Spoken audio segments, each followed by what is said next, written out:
What's happening, everybody, and how the hell are y'all doing out there? Today's guest for the Crash Bang Boom podcast, episode number 269, is Chris Mills of Chicago's own Harm's Way. The new record entitled Common Suffering that they worked on with producer Will Yip is out and available everywhere. Just haven't been released this past Friday, so be sure to check that bad boy out. Tour dates start October 18th throughout the entire U.S. in support of said record and can be found at harmsway13.com, so hopefully y'all can catch them on the road. Chris and I get into everything from go-to snare drums to the origins of the band to the impetus of his straight-edge lifestyle to experiences working with Kurt Ballou and Will Putney on previous records all the way up to Will Yip on Common Suffering and much more. So hope y'all enjoy it. Today's episode is sponsored by my man Carson Gannett, aka oneuploops.com. Carson and his team spent a preposterous amount of time recording over 450,000 shaker, tambourine, and hi-hat loops at every possible tempo in multiple fields with incredible mics and outboard gear for you to pick and choose. It's organized for you to find exactly what you need with just a few clicks, and everything feels and sounds incredible. You can sign up for free to check it out and gain full access to all 450,000 loops starting at just $6 a month. No download limits, whatever you want, whenever you want. New loops, one-shots, and drum breaks are being added weekly. And as someone who's used it previously, I can certainly vouch for it, and I hope y'all check it out. And that's oneuploops.com. Crash Bang Boom podcast can be found on all streaming platforms, podcast platforms, etc. Feel free to check out into the previous 260 plus episodes and give me a like, a subscription, and or a positive review, as it is appreciated. So without further ado, here we go. Let's get into it. Chris Mills, Harm's Way, Common Suffering. Get up on it. Crash Bang Boom. Crowds go mad with joy. Yes! All right, I'm here with Chris Mills of Harm's Way. New album, Common Suffering, due out this Friday the 29th, which will be prior to the release of this episode by a few days. But Chris, how you doing, man? Doing good, man.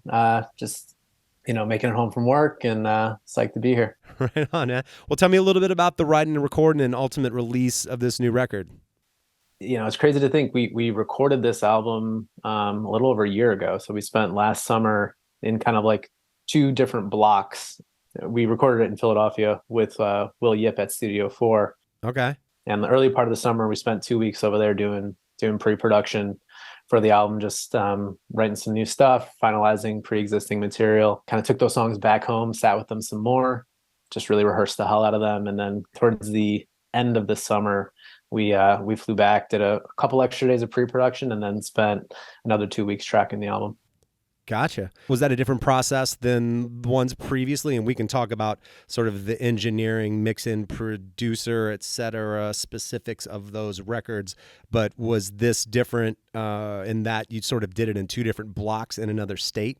Yeah. We recorded Posthuman, our last record with Will Putney. Yep. At Graphic Nature Audio. And that was actually like the first time we actually took any time to do any sort of real kind of pre-production. And with that record, we only did a few days of that. And then we hopped into the recording process over the course of 3 weeks.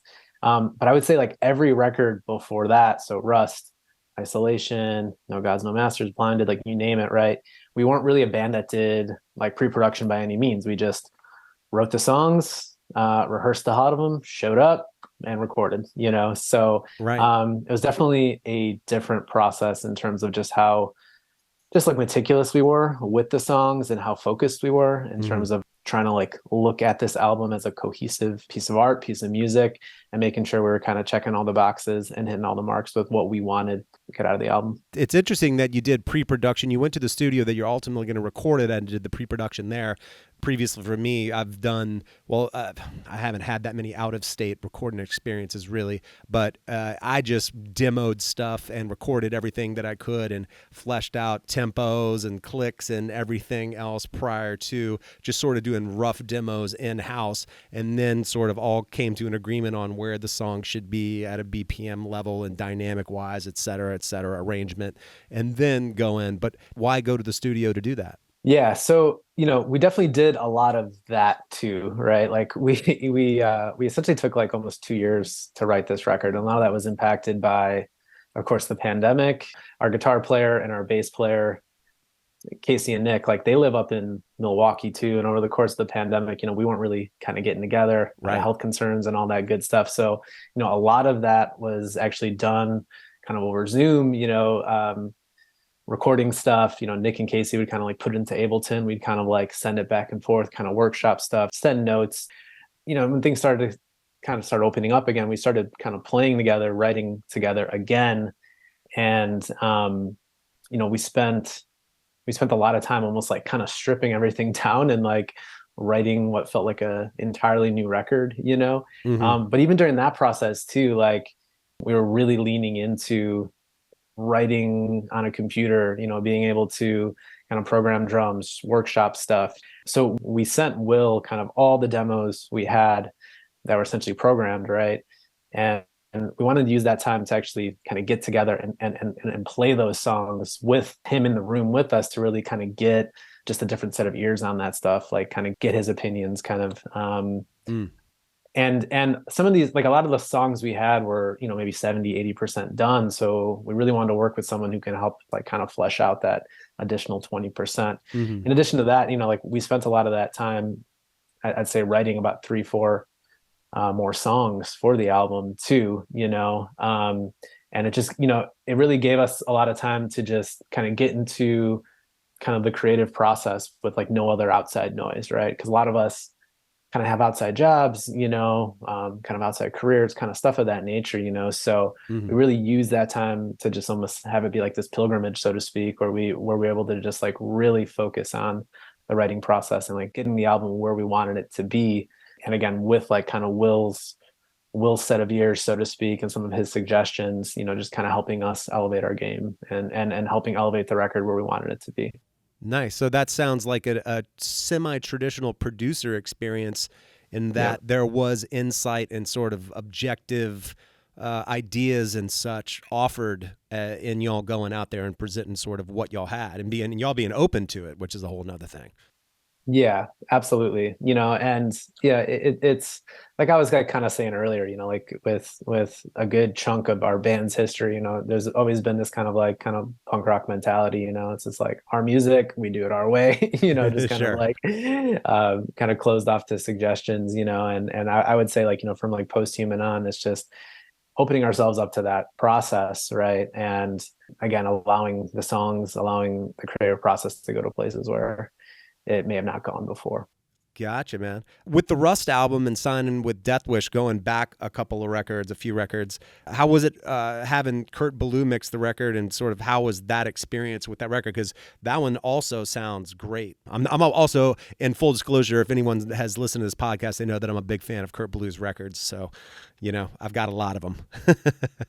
Yeah, no, absolutely. Our friend Andy Nelson, who did all of our records up until that point, he tracked that record, and all of us in the band, we've been longtime Converge fans, longtime God City fans. So it was kind of a bucket list thing for us to be able to kind of work with Kurt in that capacity, obviously being such a big fan of him in so many ways for so long. So that was huge for us, and I felt like he really helped kind of take our sound to a place that we were really trying for so long, so overall amazing experience. And it was like actually on that record cycle, I think maybe a year down the line, we were able to actually do some touring with Converge over in Europe, which was also awesome. And all those guys are great.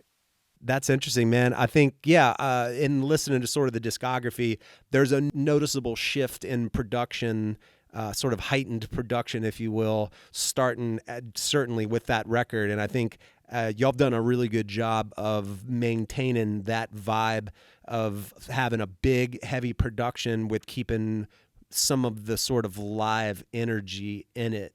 I'll even ask you some snare drum questions, because I've liked your snare drum sound on all three of those records, especially.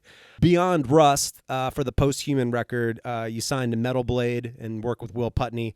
Sort of, how did signing with Metal Blade differ or from, I guess, Death Wish, or really more importantly, I guess, how did working with Will sculpt either the sound or approach or any of that for that record? Yeah, so obviously like signing with Metal Blade was cool. It obviously like opened up a lot of doors for us in terms of like what what we wanted to do with an album, in terms of having like some of like the freedoms, Hmm. financially, so to speak, Yeah. and obviously it gave us the opportunity to work with Putney, which, up until that point, like we were kind of like weighing different producers and different engineers, and Will was a name that kind of came up, and someone we had been fans of as well, for some years in terms of records he had done, and it was cool, right? Because that was the first time. So, just to like backtrack a bit, like Andy Nelson, who did all of our records up to Posthuman, Right. or say up to Rust, and then obviously Will started with Posthuman. Hmm. He was located in Chicago, literally just like down the street from us, Gotcha. So like we like did so many of those records like in between, shifts from work, just on the Yeah. weekends, just like not really being able, like never like everyone in the same room together kind of doing a record, right? It was always like kind of spliced up, to kind of fit everyone's schedule and accommodate the craziness of everyone's life, So Yeah. like kind of going to Putney, going to Graphic Nature was like our first time really just like, okay, we're gonna make a record together, this is what we're doing for the next 3 weeks, Will creates like, I should say Putney. I'm just use Putney because we're talking Yeah. about We're two gonna Wills start here. mixing up the Yeah. wills. Yeah.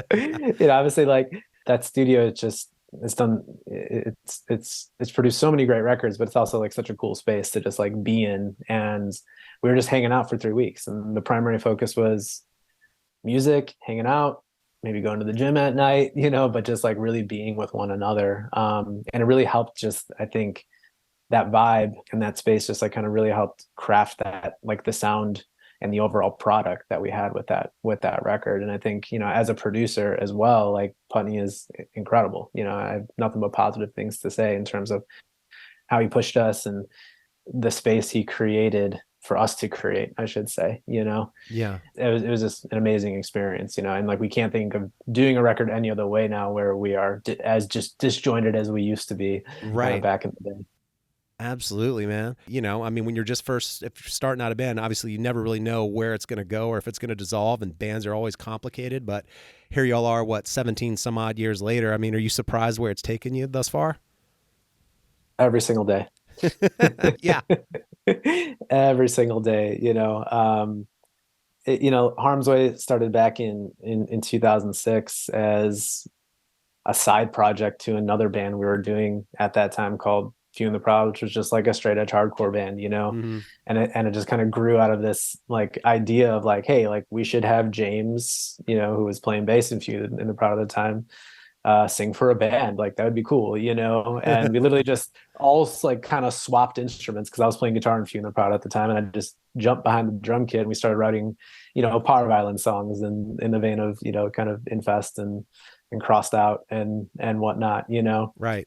and it's we didn't really have any like goals in mind. We just wanted to have fun and just make a demo, but like slowly but surely, like, like the more we did, the more traction the kind of band gained, and we just kind of rode that wave, so to speak. Yeah. We never anticipated it kind of growing or kind of getting to the level that it's at today, but in some ways I feel like the fact that we never, quote unquote, like we're trying, so to speak, just allowed us to just stay like really open-minded and just like kind of in this like grateful headspace and like this willing headspace that whenever a cool opportunity kind of showed up, we jumped on it. Right. Right. I mean, one of the toughest things is to have an assemblage of people in a band that can jump on those opportunities when they do arise, especially in the form of touring.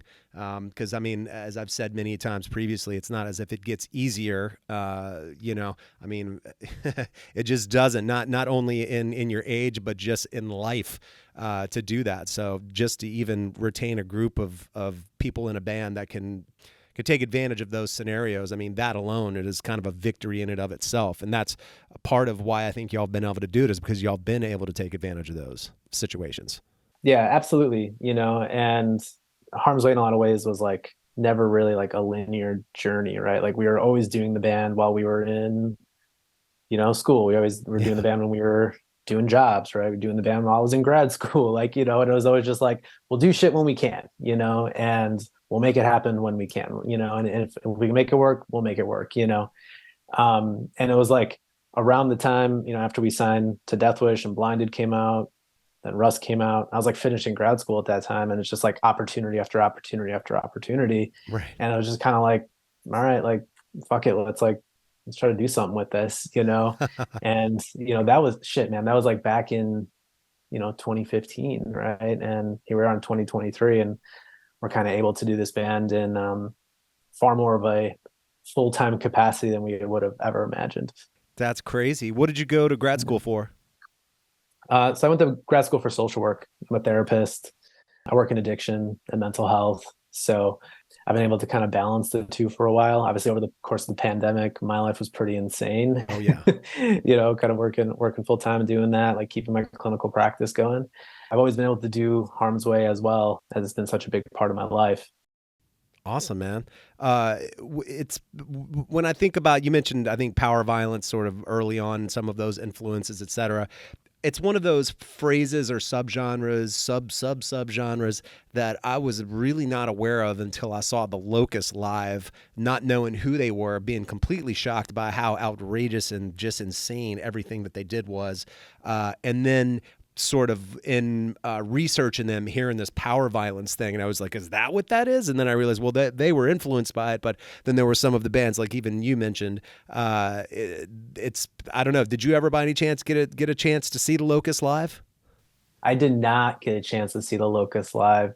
I did see, I saw Some Girls live before, and I think there was members of the Locust in that, but I was always really familiar with the Locust kind of through high school and stuff, because there was like, and a lot of friend groups who were adjacent to mine liked that band, Yeah. but never had a chance, only heard stories, but obviously a great band. It was so insane. Again, to know nothing about them, I had the same experience with Dillinger Escape Plan. I knew nothing about them and just walked in. They opened up for Mr. Bungle and I saw them, and of course the same reaction. It was just like, what the fuck am I seeing?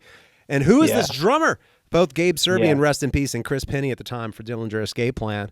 But yeah, to know nothing. I mean, it was a bizarre show. I was convinced that, as was my friend, that the Locusts were Japanese. They kind of had like this kind of spastic melt banana thing going, and they had the masks on and the uniforms and everything. So it's not like we could see them. We could only just hear their voices.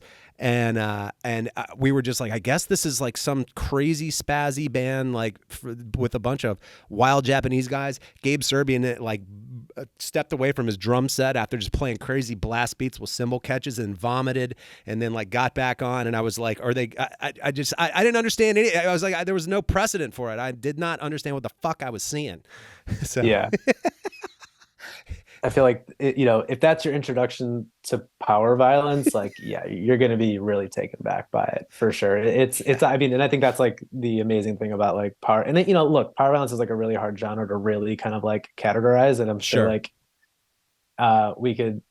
many would probably want to get into a debate with us over whether or not the Locusts are or not power violence. Right. But at the end of the day, it's it's fucking insane music, and both recorded and in a live setting. And I mean, I think that's why I love it so much. It's just so unpredictable. You know what I mean? And you don't know what you're kind of stepping into. Absolutely, man.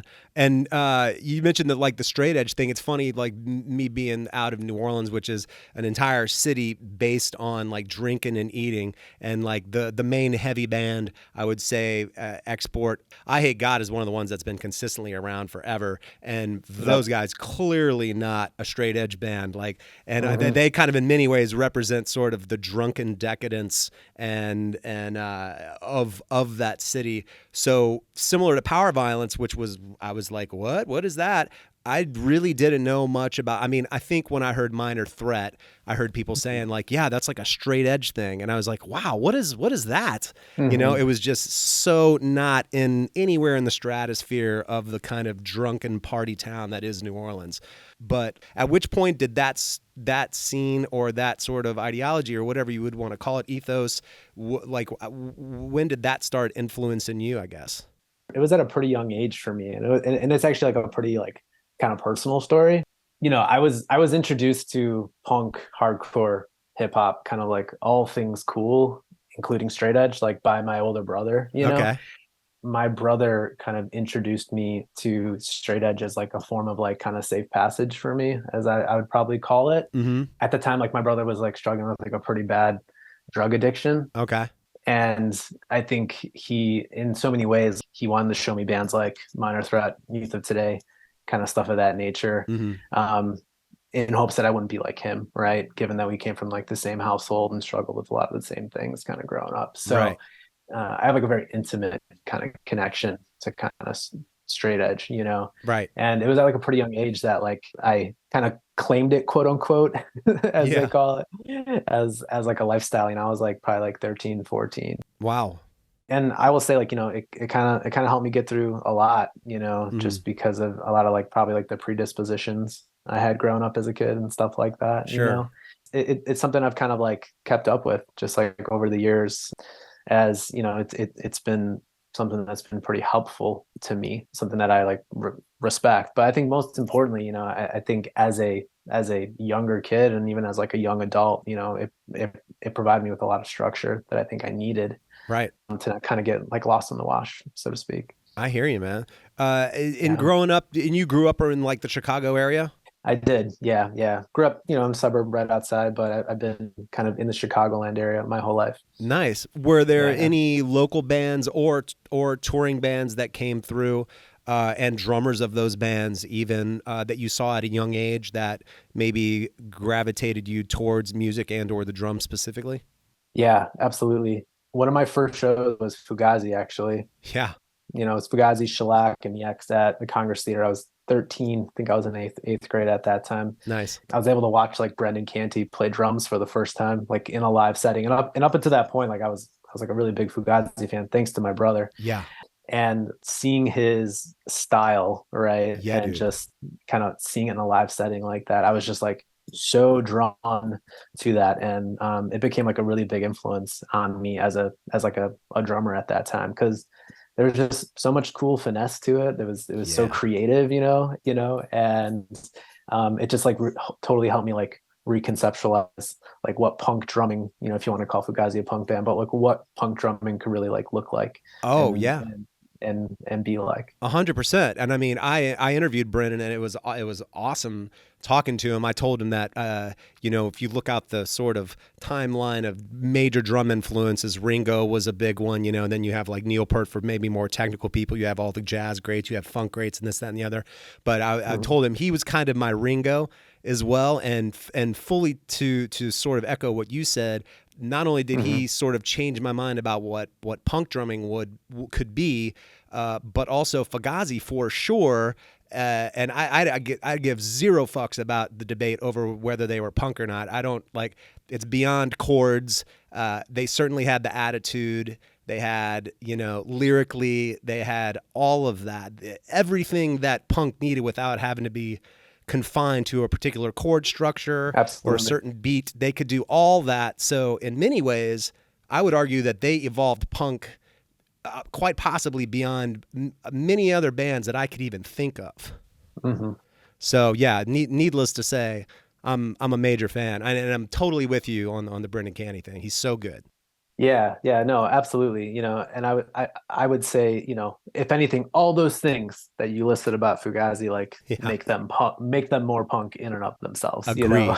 Yeah, they had the balls to do what they did, and there's something to be said for that. That in and of itself was 100%. punk as fuck to Absolutely. deviate from that sort of formula.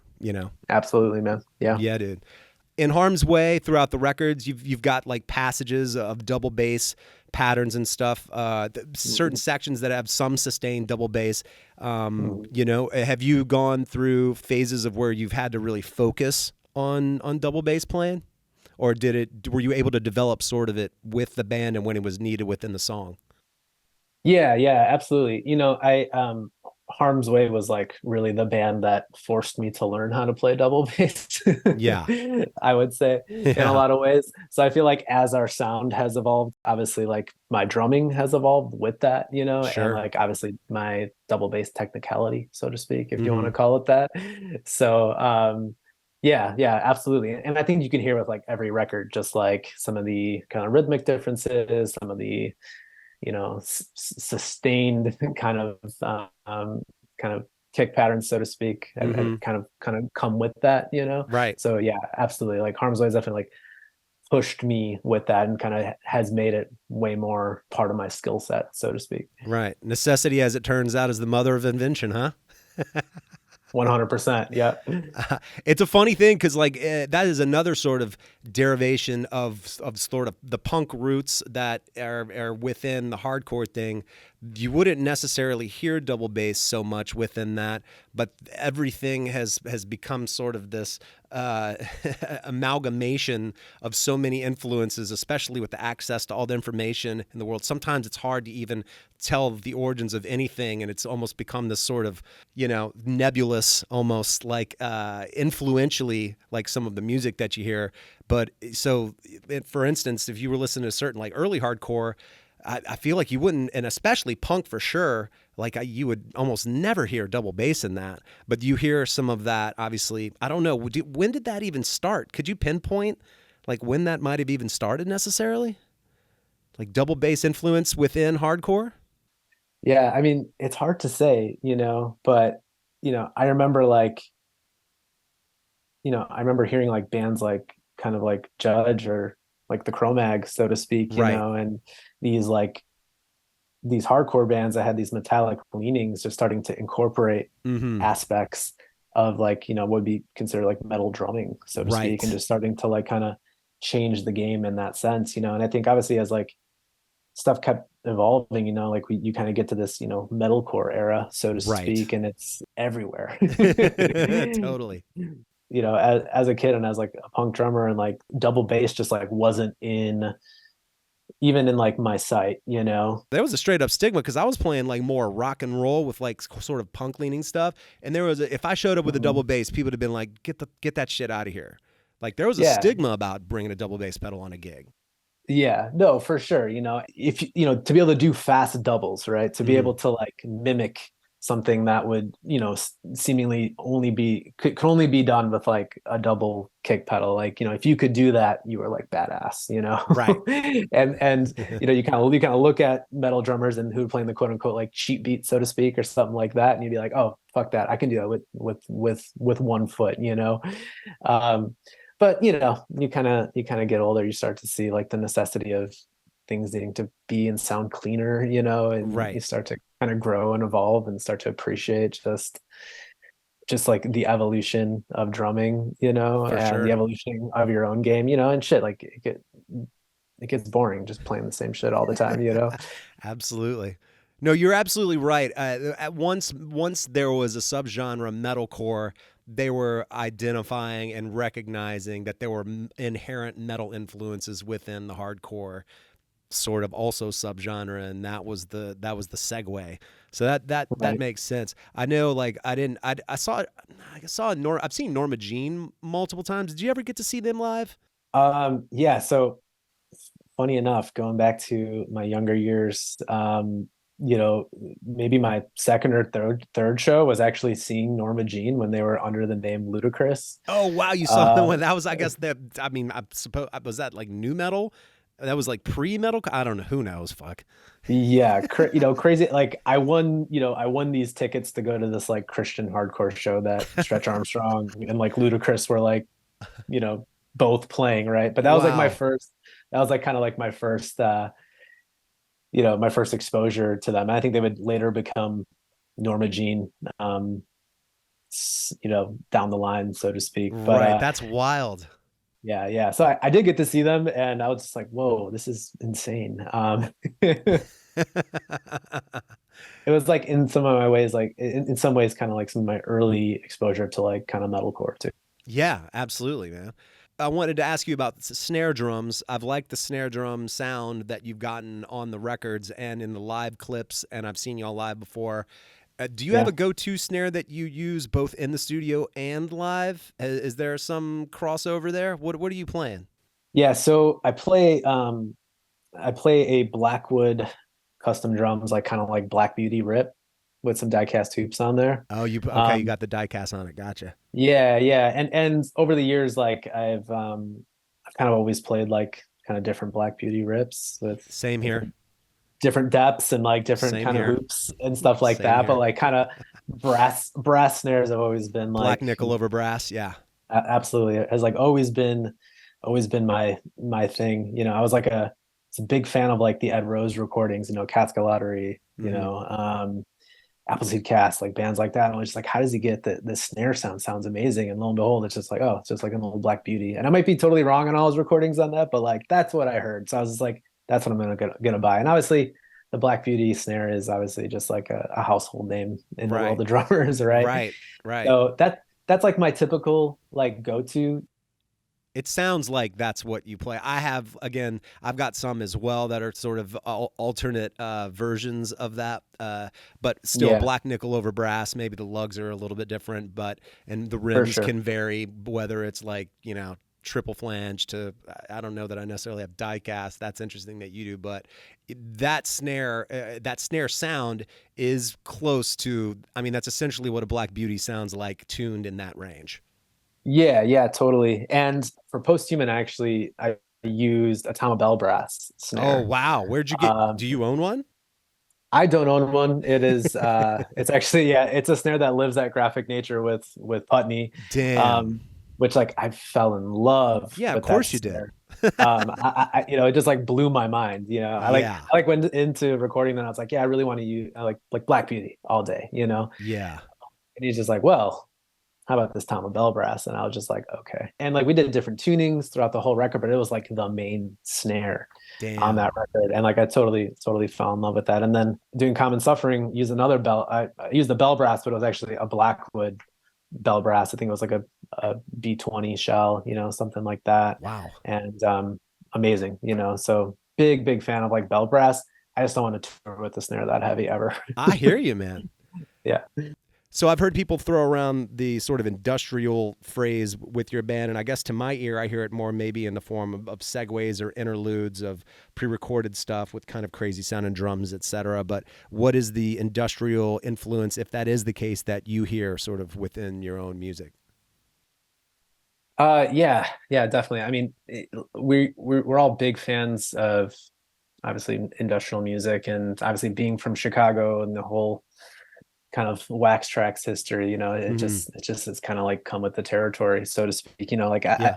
I don't think we call ourselves an industrial band per se, but it's definitely influences our sound in a capacity for sure. Whether it's like some of the interlude stuff that like maybe you were kind of hitting on, but I mean there's a lot of our songs, or a good chunk of our songs, actually like incorporate a lot of those textures, so to Hmm. speak, like maybe like different samples, right? Or Right. some just like sample drums, in addition to obviously like acoustic drums. Right. It's definitely there. And, it's just something that we will consciously kind of like pull in if we feel like it's kind of fitting the vibe and like fitting the overall sound of the song. When it comes time to execute that live within those songs are clicked out and or the pre-recorded stuff is queued up. So you're rolling with it then, so to speak, live. Yeah. Well, obviously up until most recently, because now we're actually starting to enter the world of kind of running tracks with click and stuff like that. Yeah. A lot of those textures were kind of triggered more organically during the set, like with sample pads or pedals. Gotcha. And, it was kind of crazy. Just kind of run ears and just kind of play along to the sample I was like hearing, and just like praying for the best, so to speak. And in a lot of ways, it's worked 90% of the times. Yeah, we've had some like probably train wreck moments, Hmm. when something goes wrong, Of course. but that was our way of still trying to keep it like, still pretty punk and still feeling live, so to speak. Yeah, But I man. think like with like kind of common suffering and really trying to respect like all the textures that show up on that record and all the additional elements, and kind of soundscapes, like we're really trying to kind of bring that to the live show and start, as I mentioned earlier, starting to play around with more like kind of tracks that are going to be running and kind of triggered on their own, and having like a live show to kind of a accompany ourselves with our own live that makes sense. Nice, man. I was looking back at some of the flyers and social media of the Harm's Way social media, and I saw that y'all had played some shows with Trap Them. Once again, another Kurt Ballou produced series of records. I believe Brad Fickeisen was in the band at that point. I didn't see him with Chris Maggio, but I did see them quite a few times, maybe 4 or 5 times with Brad, and every time they were preposterously intense. Killer sound, just like the front man, so crazy, so intense. I was curious as to your perspective on playing shows with them. Yeah, we toured with them with Converge back in Europe, and awesome band, amazing band. I was a big fan of like kind of the earlier Trap Them stuff. So to be able to tour with them was really, really fucking cool. And I think the best way to describe it was intense. Sharing a bus with some of those guys Wow. after the show was like really interesting, because it's just kind of like Nate from Converge and Ben and like James and I are just trying to like play cards, and you look and there's just, oh, someone's bleeding next to me and we're just going to the next city. Yeah. But like really, really cool experience, and like so fucking good live and so intense. Yeah. Like you said.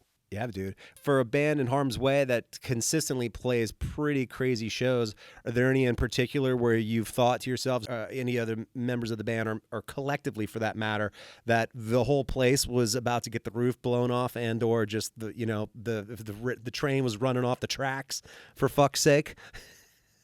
There's a specific show that like kind of comes to mind, which was like in our much earlier years. It was in Camarillo, California, and it was like the second show we were doing that day. And we ended up hopping on this like other show, and it actually involved some people who would later become friends of ours. But there was a moment where there was like a big fight, and the next minute there's a chair that's getting thrown across the room into this scuffle that is like going on, and there's YouTube clips of it too, if you'd like to see it. But it was like one of those moments where we're just kind of like, holy shit, this can go south really quick. Yeah, a riot is about to ensue. Yeah, and it was like around that time that we kind of developed this mentality of like, oh, we're not stopping if people get in fights. Fuck that. We're gonna keep playing, Yeah.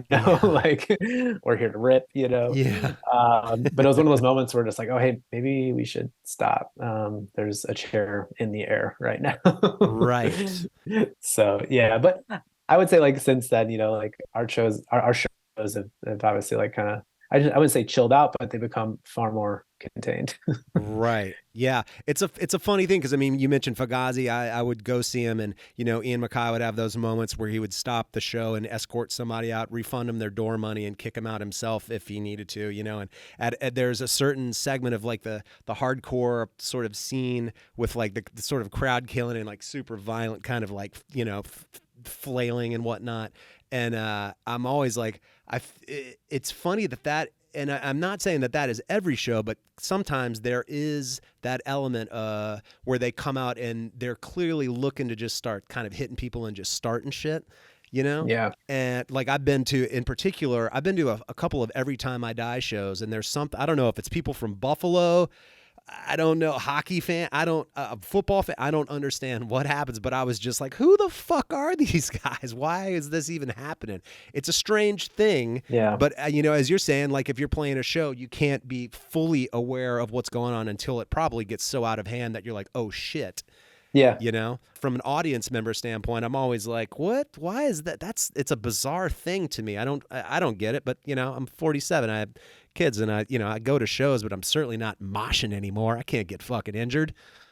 Yeah. Yeah. No, I mean, I'm 36, and we've been doing this band like a really long time. And like the last thing we want is, people simply coming to our shows to kind of hurt each other. Stuff happens, right? Like you're really into the music. For some people, the way that they express themselves at a show is to fucking mosh hard, right? And like kind of like do their thing, and sometimes like stuff happens, and like we get that, it's like obviously hardcore, punk, metal, industrial, whatever, like it's it becomes a space like kind of self-expression for us, for the audience, and we get that like stuff happens. But like when someone is intentionally like trying to like hurt someone or just there to hurt someone, I don't know. To me, that's fucking whack. And it almost feels like almost feels disrespectful to us too. Cause like we're not writing this music simply for you to like go hurt people, Right. like this is this is so much more to us than that, this Totally. band's a vehicle for self-expression, like I said, for catharsis, for you name it. Yeah.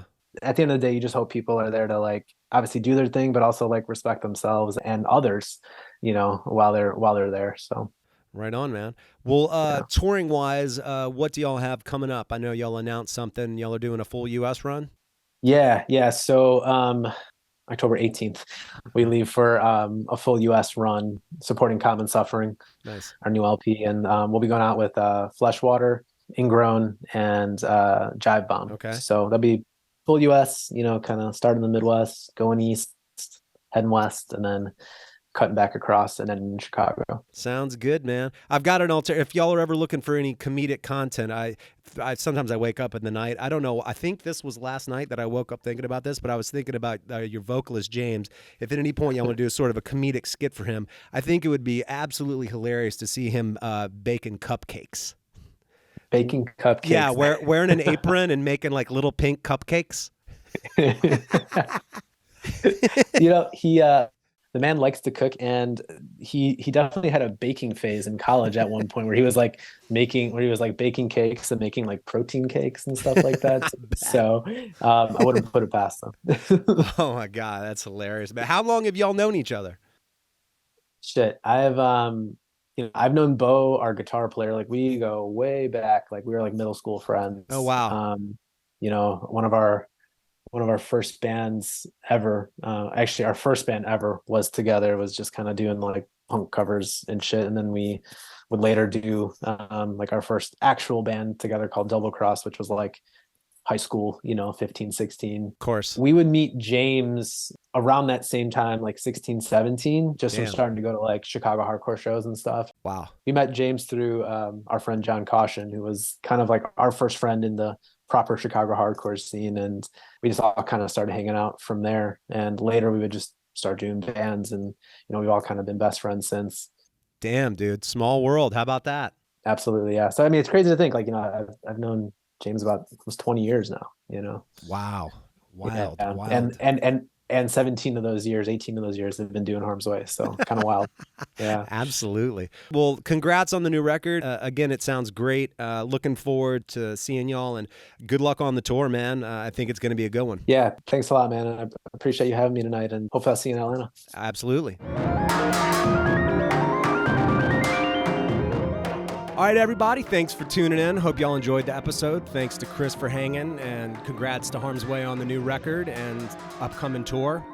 Hope y'all can catch him out on the road ripping it up. We'll catch y'all on the next one. Crash, bang, boom.